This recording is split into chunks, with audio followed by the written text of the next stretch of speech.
Hello दोस्तों, मैं आपका दोस्त प्रदीप कुमार मिश्रा। दोस्तों, आप लोग तो महात्मा बुद्ध को जानते ही होंगे कि वो कौन थे।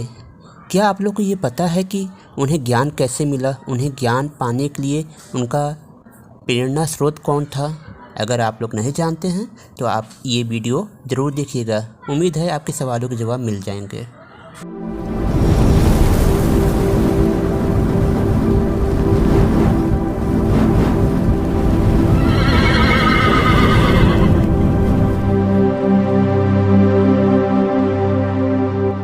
एक बार की बात है, महात्मा बुद्ध जब अपने घर से तपस्या करने के लिए निकले तो उनके पिता ने उनको रोका, लेकिन जो है वो कहे नहीं पिताजी, अब मैं तपस्या करूँगा।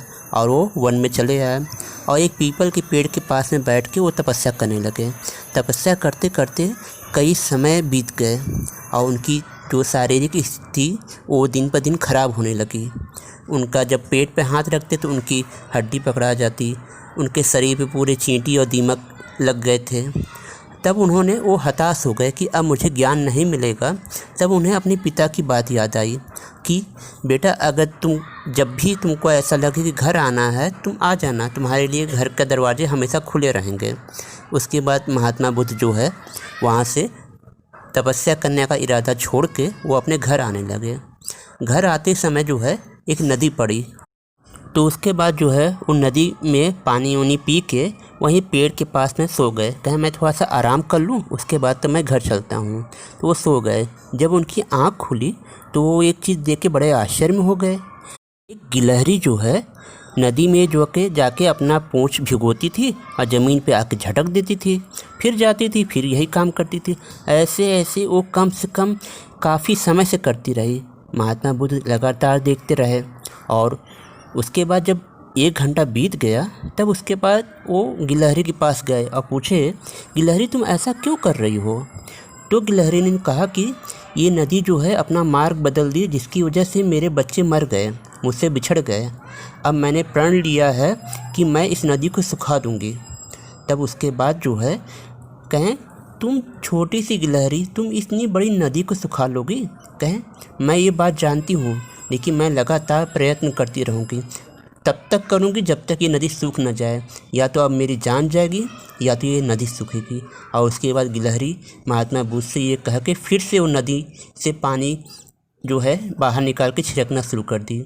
ये बात जब महात्मा बुद्ध सुने तो सोचे, एक छोटी सी गिलहरी जब इतनी बड़ी बात सोच सकती है, मैं तो मनुष्य हूँ, भगवान की सबसे बड़ी रचना, मैं क्यों नहीं ज्ञान पा सकता?